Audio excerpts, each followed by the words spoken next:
Last ബർത്ത്ഡേയിൽ പറഞ്ഞു ഞങ്ങൾ 13 കഴിഞ്ഞു 31 ആയി, ഇനി ഞങ്ങൾക്ക് വിട്ടുതരാൻ പറ്റില്ല എന്നുള്ളത്.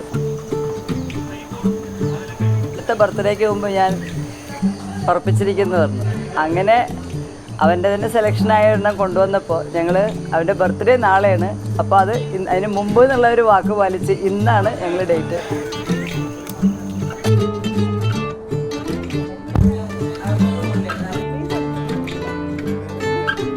എക്സൈറ്റഡ്, കുറെ നാളായി വെയിറ്റ് ചെയ്ത് തുടങ്ങിയിട്ട്. അപ്പോൾ ഫൈനലി ഒരു എക്സൈറ്റ്മെന്റ്. എത്ര ടേക്ക് ഉണ്ട്? ക്യാരക്ടറോ ഏട്ടൻ്റെയോ വളരെ മോശമാണ് ചില സമയത്ത്, പക്ഷെ നല്ലൊരു മനുഷ്യനാണ്. എന്നോട് വന്നിട്ട് ആദ്യം പറഞ്ഞായിരുന്നു, എന്നോട് വന്നിട്ട് പറഞ്ഞത് എന്താ പപ്പയും മമ്മിയോട് പറയല്ലേ, അവരെങ്ങനെ റിയാക്ട് ചെയ്യാന്ന് അറിയില്ല.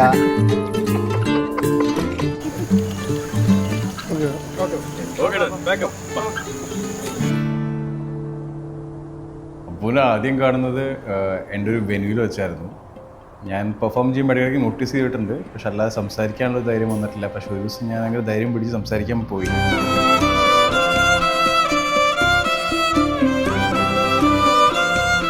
അവളൊന്നും ഒറ്റയ്ക്കായിരുന്നു, അപ്പോൾ ഞാനോട് സംസാരിച്ചു.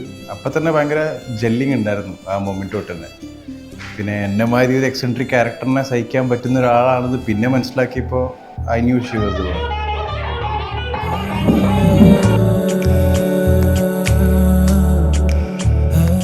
ഇന്ന് കാലത്ത് D-Day ഞങ്ങൾ രണ്ടുപേരും കൗണ്ട് ഡൗൺ വെച്ചിട്ടുണ്ടായിരുന്നു ഫോണിൽ, ലാസ്റ്റ് ഡേ വരുന്നവരെ കാണിക്കാൻ വേണ്ടി. ആ D-Day എത്തിയപ്പോഴും നമ്മൾ വിശ്വസിച്ചിട്ടുണ്ടായിരുന്നില്ല, പക്ഷേ അമ്പലത്തിൽ പോയിട്ടും അവിടെ തിരിലേറ്റ് വരാൻ. അപ്പോൾ ഞാൻ ഉള്ളിൽ പോയി തൊഴുത് പുറത്ത് വന്ന് അവൾ ആദ്യം കണ്ടപ്പോൾ ഞാൻ ആക്ച്വലി കരഞ്ഞു. കാരണം ഈ ഒരു മൊമെൻറ്റ് ഞാൻ ഒരു കൊല്ലമായിട്ട് ആലോചിക്കുന്നുണ്ട്.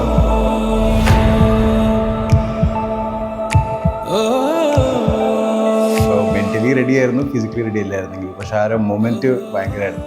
അവളെ കണ്ടപ്പോഴും പെട്ടെന്ന് this is all happening, this is all true എന്ന മൊമെൻറ്റ്.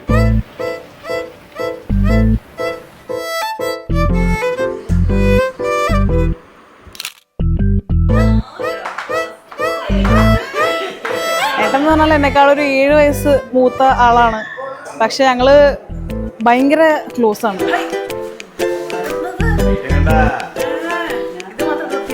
അവൻ്റെ ഇൻസ്പിറേഷൻ അവളും, അവളുടെ ഇൻസ്പിറേഷൻ അവനുമാണ്.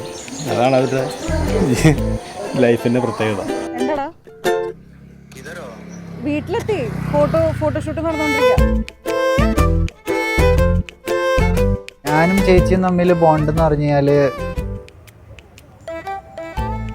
വളരെ ക്ലോസ് ആണ്. എൻ്റെ ഫാമിലിയിൽ പപ്പയും മമ്മിനേക്കാളും കൂടുതൽ ഞാൻ ക്ലോസ് ഉണ്ട് ചേച്ചിയോടാ.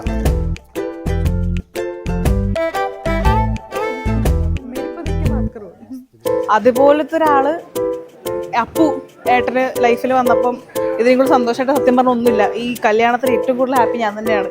എന്ന് പറഞ്ഞാൽ ഇതിലും നല്ലൊരു ചേച്ചി അല്ലെങ്കിൽ ഒരു ഫാമിലി മെമ്പറിനെ എനിക്ക് കിട്ടാനില്ല.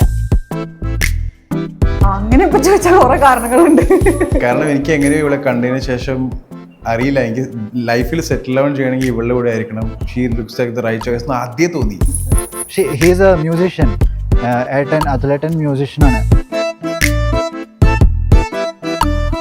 ചെറുപ്പത്തിലെ മ്യൂസിക്കിൽ നല്ല ടാലൻ്റ് ആയിരുന്നു.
താലി കെട്ടിയ ആ സമയത്താണ്, at that moment I got to realise that now I am the only son left in my family.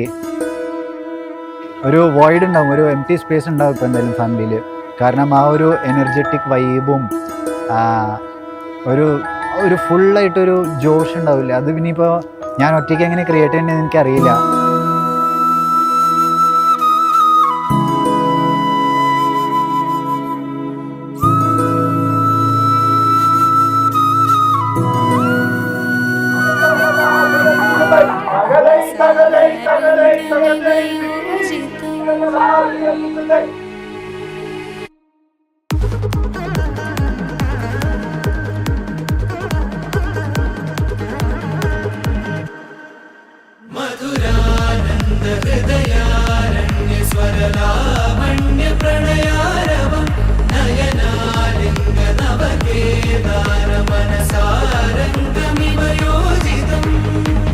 On the D day entry സോങ്ങും മറ്റേതായിട്ട് കുറേ ഡിസ്കഷൻസ് ഒക്കെ ഉണ്ടായിരുന്നു, എന്തൊക്കെ ചെയ്യണം. അപ്പോൾ എനിക്കൊരു ഐഡിയ ഒക്കെ ഉണ്ടായിരുന്നു എന്നെ പറ്റി.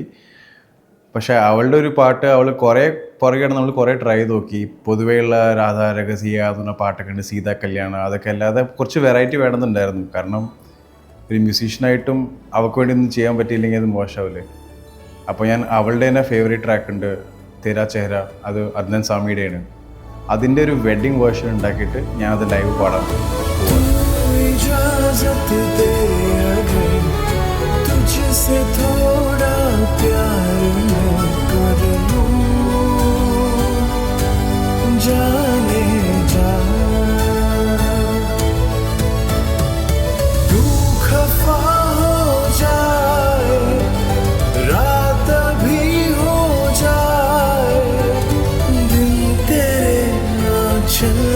छुप जाए हो तेरा चेहरा जब नजर आए.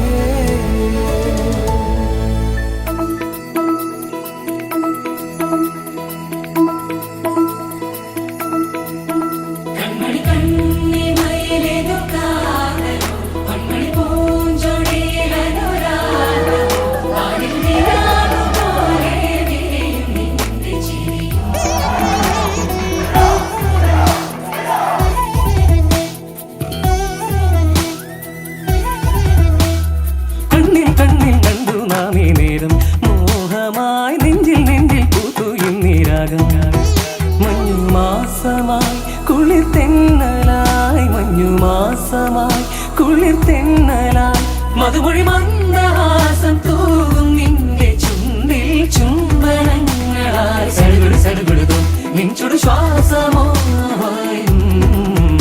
എന്നിരി മാറിലേക്ക് നീ